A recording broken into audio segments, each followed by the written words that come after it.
This season was very challenging for me. I appreciate your support. There were things going on in my personal life that I wasn't able to share, unfortunately. And then even some of the dynamics in the group were a little challenging for me. More on that a little later, but I just wanted to check in. Thank you all for your positivity. This has been a great journey. Who knows what's to come on it, but I love y'all and I appreciate you.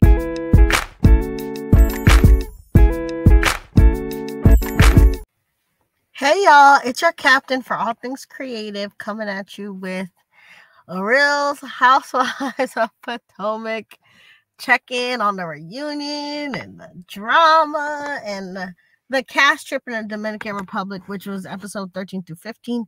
Since the episodes were so boring, I just decided to wait till the whole trip was over. So if you're new to this channel, welcome. Please like and subscribe. And if you're returning, thank you so much for rocking with us. Now let's get into the drama first because as you could tell from the intro, Ashley posted a kind of cryptic video on social media, which is make people think that she's kind of fired or demoted or something, or she's leaving the show. Also, the reunion seating chart came out.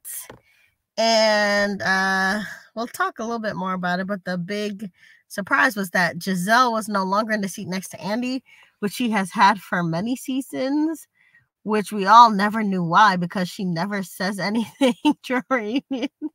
I will talk more about that, when we do the episode. But Mia got first chair, so it seems like there's more respect on Mia's bringing at least some interesting things to the show. And Giselle and Robin and maybe Ashley all being in trouble because Robin's been in trouble with the fans. Giselle has now lost her first chair and Ashley's posting these cryptic videos. So maybe the green-eyed bandit's reign is finally done. I don't know.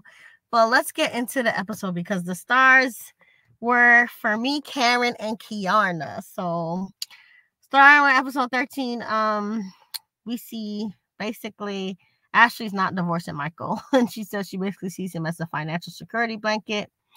Nneka and Wendy can't have peace since Nneka crossed the line about Wendy's mom, so even though they tried to meet up, it was a bust. So then the trip to Dominican Republic begins, and the mean girl antics start off right away, since instead of booking a nice enough place for everyone to get their own accommodations, like all the other housewife franchises where the budgets are bigger and the cast trips are much nicer, Robin hosts a trip with only a few single rooms and multiple college-style double rooms to only give her friends the nice rooms. And even Nneka gets her own room, and she disrespects, obviously, the OG Karen, who should have got her own room, and, of course, Candace and Wendy, who she don't like. So she tries to be a bully, but Robin just ends up looking broke and trifling, and it makes the whole show worse than all the other housewife shows because they constantly cut corners when all the other franchises give kind of like a new school lifestyle of the rich and famous vibe, especially when you watch Beverly Hills and even Salt Lake City when they went to Bermuda. That place was so nice. Like Miami, especially, usually when the cast trips happen, you want to know where did they go and you kind of want to go too. But Potomac, they never do it right. They be playing in chicken poop. And now they got rooms in the Dominican Republic with college-style single beds that they have to share. So they never give class. So even though Robin tried to make the other girls look bad, she looks bad because she's the host of this podunk trip. So then you see that Karen tried to get her own room with the concierge, but they couldn't accommodate her last minute because obviously she didn't know she was going to have to share a room. So she tried last minute to get her own room, but they couldn't do it. So then Ashley felt sorry for Karen because Karen is an OG, and how does Nneka get her own room but Karen doesn't? So Ashley's like, listen, I'm willing to share. Karen, you get your own room. You grown, you triple 20. So then Karen graciously accepts. But what also happens is that Kiana gets sick, and Giselle checks up on her. And you could see Giselle trying to put a rift in Kiana's relationship with Wendy and Candace and them because she's like, wait, your other friends didn't check on you? And Kiana was thankful to Giselle for checking in on her a little bit more. And then the green-eyed bandits do another mean girl thing where they try to crown NECA, the Grand Dame of Potomac, since last season they tried to make Charisse the Grand Dame, but that didn't work. All the fans said, hell to the no, no, because Charisse so boring. Now they're trying to make fetch happen with NECA, but even Candace walked out on that scene because it was just not happening. And Karen knows that the fans all know she's the Grand Dame because she's the only one that be bringing heart and sense to these episodes, right? So then episode 14, the fallout of the fake Grand Dame title being bestowed to NECA, lackluster self happens, and basically Candace and Karen agree that that whole initiative was a flop and that, you know, Robin and Giselle don't have much going on in their life, so they need to do these things to, you know, make themselves feel better by pulling Karen down, but it doesn't hurt Karen because everybody knows the fans have given her the Grand Dame title, you know?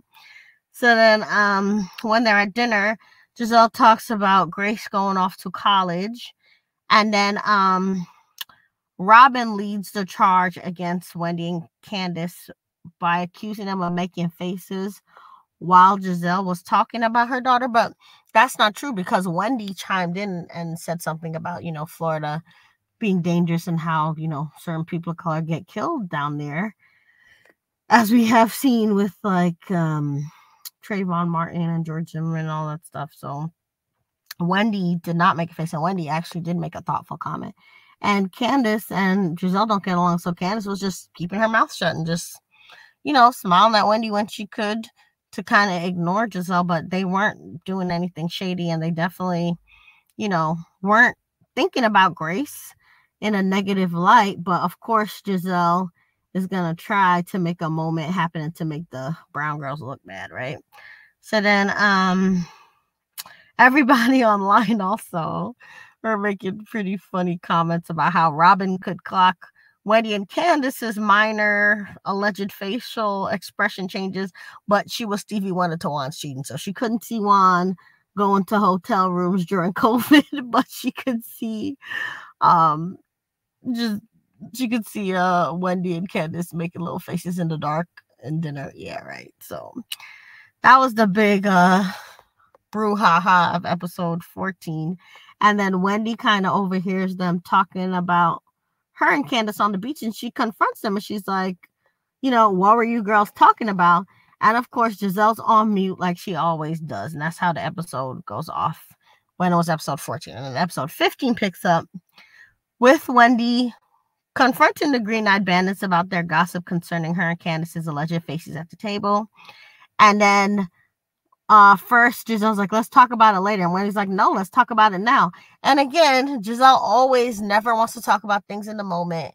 She is a horrible housewife in that she never has reads in the moment that are good. She never is able to speak eloquently and like respond to the girls in the moment. She does a lot of mean girl orchestrations behind people's back, but at the end of the day, she's always on mute when it counts. And it's really annoying that she was getting first chair for so long because she never says anything at reunions. She doesn't have any big moments.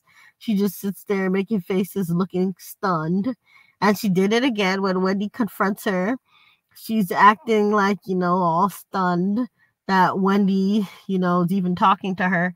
But then Robin finally, I guess, explains that, you know, they caught these alleged faces, you know, from Candace and Wendy. And then Wendy tells them to their face, like, hey, I would never do anything negative concerning Grace or your kids, since Giselle in the past has weaponized her daughter against Wendy. And they showed the scene. It was during that reasonably shady party when they were in the construction zone at the back of Giselle's barn that she's gluing together to other barns. And they basically, you know, had seen Giselle's kids for a minute, and then Giselle claims that Wendy made a face, but that wasn't true. There was all kind of gnats and flies that all the girls were swatting away. So if anything, she probably had a gnat in her mouth, or maybe one of the rotten pieces of wood on the ground gave way under her foot because it's a construction hazard site at her house. So again, Wendy reminds Giselle that, no, you've done this trick before where you tried to, you know, say that I was being mean to your kids. I would never be mean to your kids. And Candace also co-signed that she has no ill will towards any children. She says that, how come whenever the Green-Eyed Bandits laugh, it's not a problem, but if Candace laughed, then it's a problem. So she's like, it's too much double standards. She's like, anything I do is problematic, but just know that in spite of y'all's double standards, Candace maintains that she would never do anything negative concerning anyone's kids, and that she loved the kids. And it's very true. The Green-Eyed Bandits is just reaching for something. And if anything, Robin was the one who was mean to a kid, because when it was her field day event, she did not invite Wendy's child. So they're hypocrites. At this point, Karen also interjects that everybody be making faces at everybody in this group. Everybody's shady, And Giselle takes a special offense at this. And she sees Karen is not standing up enough for her and Grace. Then the girls go to dinner, and then Karen asks if the Green-Eyed Bandits can move forward with Candace. And then Robin doubles down on Candace saying what she says as a form of slander to her and defamation of character and all these things. And Candace is like, how is me saying how I felt about you, lying and burying the lead story of last season and messing up the show, slander? That's like what was the facts of what was going on. That was her opinion. And then Wendy defends her, and then Candace just basically says she wants to be quiet and move on. Then Naneka asks Ashley kind of distraction question about how it feels to be 34, while Giselle gets her a sparkler for them to celebrate her birthday. They celebrate her birthday, and then the next scene is Giselle and Karen by themselves by the pool, and then Karen is confronted by Giselle about the perception that, Karen didn't stand up for Grace enough over these alleged facial expressions, which didn't happen. And then Karen maintains that she always stays neutral, and that she calls Giselle out for not saying her issues her own self. And Karen is totally right, because this is, again, one of Giselle's biggest problems as a housewife. She does not know how to speak or speak up when it counts. She don't know how to read, and she's always trying to wrangle like a minion to speak for her or do her dirty work after the fact. And every reunion, except for this one, thank the Lord, she had first chair, but she's mute when people call her out on anything.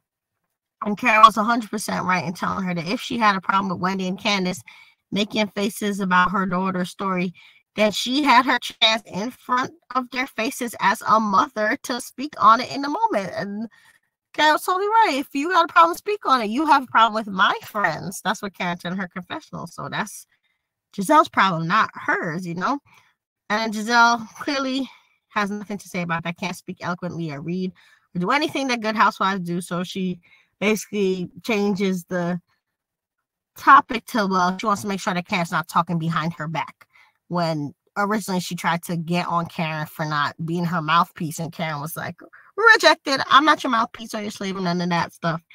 And then basically they make nice and they make jokes about each other's body odor and whatnot. Then the girls visit a church where they say that Michael Jackson and Lisa Marie Presley had gotten married. And then they go somewhere for drinks and food that also has several stray cats. And one of them cats scared Mia. Then Karen reveals that her trainer is someone named Vernon, who Ashley admits is her friend already. So they all wonder if that Vernon man is Ashley's new booty call. And then Ashley runs away at first. Then when she comes back to the table, she admits that she and Vernon have been flirting over Instagram since meeting at some event where Michael was at, I guess, 8 years ago. So then me and Robin in their confessional accused Karen of trying to get with Vernon on the low, but everybody else sees that Ashley's probably the one, if anyone, that is trying to do something with Vernon, because she has DMs and stuff back and forth from him, I guess. So then the convo turns to Karen, and Candace and Wendy defend Karen because the Green-Eyed Bandits tried to say that Karen be mean and stuff. And then Wendy and Candace said, no, Karen just lets people know when they're rude to her or rude in general. She holds people accountable. And then Kiana waves in on what she's observing, and they all agree that friendships with the Green-Eyed Bandits have broken down. And the group split up again for the next part of the trip. The Green-Eyed Bandits and NECA and Kiana go skeet shooting. And then they ask Kiana if Wendy had poisoned her against them. And then Kiana admits that Wendy don't be talking about them. And she says that the only person that Wendy has told her that she has a problem with is NECA over, you know, the Osu allegations and the calling the mama a witch stuff. And Kiana says, you know, apparently there's some deep cultural issues going on that she herself doesn't quite understand, and she's trying to understand. But she clocks, you know, NECA for her bad attitude about it, and basically tells her that, you know, if what you did doesn't work for the other person, normally when people do things that cross the line, they apologize. And, you know, I was here for Kiana. She maintained neutrality, but, you know, she gave, you know, NECA a little bit of a light grill. And NECA tried to get her face back, but Kiana just ate her up and was like, listen, I'm not stirring no pot that's not old and still already been stirred. So I'm not in this. You are. And Kiana should have had the champagne flute instead of NECA, because she's a much better vibe for the group. Both sides like her. And NECA is just so thirsty at this point. So then the brown girls, Wendy, Candace, and Karen and Mia are off playing tennis, and they talk about Ashley's divorce. And then I think Mia wanted them to gossip about Ashley being a gold digger, but Candace and Karen especially, you know, go deeper and say, you know, I think Ashley is affected by being abandoned by her father and, you know, these kinds of issues. So they're very more thoughtful about it, even though Mia kind of set it up as like a gossip thing. So they all get back together, and then Ashley and Giselle do a horrible TikTok. And I wouldn't be surprised if Ashley gets fired or demoted over her dancing alone, since I'm tired of all the uncoordinated shucking and jiving that they'd be doing randomly. And then Karen gives Robin props for hosting in her confessional and actually being on time, since Robin is late a lot, since, you know, Karen's not a hater, so she can recognize when people do better. And then the girls all get back together for dinner, where Wendy tells Ashley that Mia called her a gold digger. And then they go back and forth. Ashley and Mia go back and forth about who married who for money and who's really getting divorced. And it was really like the pot calling the kettle black, since both of them didn't get much out of their marriages. Ashley didn't get much out of her divorce from Michael. He has like a very ironclad prenup. And Mia had to downsize since Gordon lost everything. So they both was gold digging and hit copper because it didn't work for either of them. So then Robin tries to press Karen about her health and hiring Vernon, but Karen makes Robin look silly yet again by reminding her that, one, her health is something that she's checking up on to prevent things from going south, and who she hires is her choice for her journey, you know, to correct the little 5% calcification in her, you know, arteries. So if anything, it's none of Robin's business what Karen does for her health. And she also tells her it's in poor taste to question someone's health journey, because, you know, Robin tried to shade Karen about her health being bad. Karen's like, listen, I'm in great shape for my age. And it's true. Karen looks way better than Robin and almost the whole cast, really, because she does keep herself up very nicely. And then they end with everybody cheering for Karen, because she said she wanted to just work on her inner thighs and mind her business. So they turned it into a little chant, which was shaded by the Green-Eyed Bandits, because I think the inner thighs was double entendre for, you know, her lady parts. But Karen still danced to it since she's unbothered and it worked. So at this point, it's clear that the Green-Eyed Bandits is just petty and mean, and Karen is rising above it all, still being the ground down. She's like the glue that's still holding it all together, since even when they throw darts, she still turns it into a moment of fun. And the reunion seating chart came out, and the Grand Dame has one of the first chairs, and Mia has the other chair. which is excellent because Karen carried the season on her back. And Mia also brings a lot of good drama. And Mia and Karen do have the big beef this season. It kind of fell out. And I'm glad Giselle does not have first chair because she never does anything when she's in it. Even when Monique was roasting her good with that binder, she just sat back there on mute. She never has a good showing at these reunions. She doesn't know how to do any kind of clapbacks or anything. And she counts on other people to be her mouthpiece. Like you saw her begging Karen to do this episode. And then Ashley's far at the end, at the bottom. So a lot of people are thinking that Ashley is probably on her way out. Either, I don't know if she quit or maybe she got fired, because actually Ashley was the one who brought up the most serious Osu allegations against Wendy this season. She tried to lie and say that Nneka brought it up in conversation, but I'm sure Wendy explained, to the producers and everybody that, what they're talking about is dangerous and very old, ancient ways that, Nigerian people have discriminated against each other in the past. So it was in poor taste to bring it up on TV. So if anybody's head is going to roll for the Osu allegations, it actually should be Ashley, because she was the one that brought up the Osu allegations on camera. And she tried to frame Nneka for it. But then Nneka took that conversation with Ashley and whatever conversation she's had with Lebe and Wendy's family, and she outright called, Wendy's mother a witch. So Nneka deserves to be on the end. If both Nneka and Ashley go, that would be great, since they really messed up the bed, basically, with this plot line that was very just horrible and ethnocentric and just disgusting this season. And it was very hard to watch this season. I can't wait for a reunion. I can't wait for Wendy to roast them all and tell them about how horribly they behaved, how horribly they represented Nigerian culture and Black women, especially with all the witchcraft stuff. Just plays into a lot of anti-Blackness and ignorance about, non-Christian religions.